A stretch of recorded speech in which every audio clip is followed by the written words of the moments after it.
A couple of days ago, I may have just gone out and bought this. This is the Asus ROG Ally X. This is a gaming PC that runs Windows. A minute ago when I was a kid, I used to enjoy a little bit of gaming, casually of course, and I used to have like an Atari, and then I used to have a computer which I used to play things like Lemmings, which was one of my favorite games, and Tetris and Wolfenstein and Doom and all those kind of games. I kind of miss it. Over the last few years, life has gotten busy, and I do game a little bit very casually on my iPad, and also I have a Nintendo Switch. But what I found is with a Nintendo Switch, there are not a lot of games that I like, and I get a bit frustrated with the fact that I see all these cool PC titles and titles for the PlayStation and the Xbox, and I don't get access to any of those. So for some reason, I decided to buy this Ally X, and I'm going to go through over the next couple of weeks some of the stuff on this thing. For me, not having even been a Windows user for the last many years, I do have Windows at work.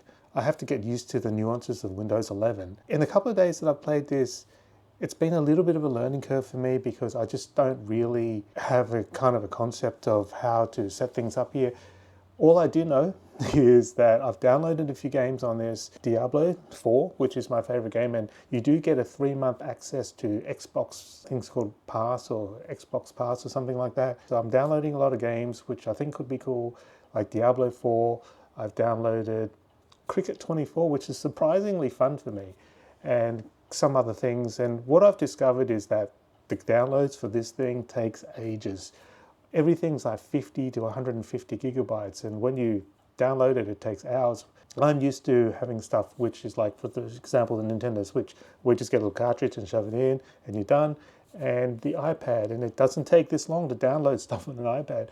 And the other thing is the file sizes are so big that you can only get like 10 games on this thing before the 1 terabyte drive is full. You can get loads of games on an iPad and you still have lots of storage. So I think it's those nuances that I've got to get used to. I really like the feel of this thing, however, and that's one thing that I'm excited about, is the fact that I can have something like this. And I have read that the battery life is way better than the predecessor, and you get like 3 hours of gaming, which is good. It's probably the level I used to get with the Nintendo Switch, and it pales into comparison to the fact that, you know, your iPad runs all day, which is something I'm going to have to get used to, the fact that I need to charge this more often. And right now, I'm playing the Ashes. So I'm Australia, obviously, and I'm playing against England. Right now, it's the first test, and it's the first inning. Hang on, I'm just going to defend this ball.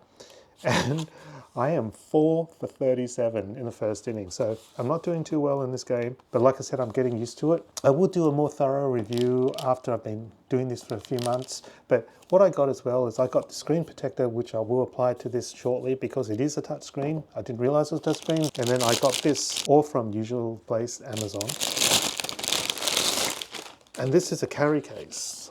Like, this thing is far more bulky than a Nintendo Switch.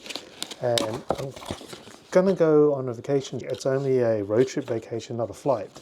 But I'd be interested to see how portable this thing is. Opening this for the first time, it comes with a strap, slot to put your game, and beneath all this, there's a well.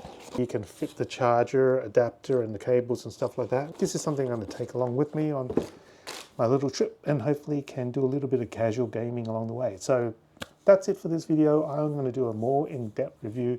This is purely from a non-serious gamer, very casual. Like I said, the reason I bought this is because there's heaps of games that I used to play and heaps of games that I would like to try, but I don't have a console. I have a PS3, but there are a lot of games that I'd like to try, which I've either played in the past and they're new versions of that now, or they're just games that I want to try and you can't get them for iOS and you can't get them for Nintendo Switch. Thank you for watching, and just in the first couple of days I've noticed there's a little bit of a finicky setup. There are a few things that crash more than I've noticed with iOS, which I've had experiences with Windows in the past. For example, when I was playing that cricket game, the game itself is a little bit buggy, but I find that when you try and exit, you don't always get to the place you want to exit to. And sometimes, like when I was playing Diablo 4 the other day, I stopped it and I came back and then I lost all the sound and I had to reboot the Ally X and then it all worked well again. So there's little nuances, little nuisances, which you tend not to get with iOS, but the trade-off is you get cool games here. So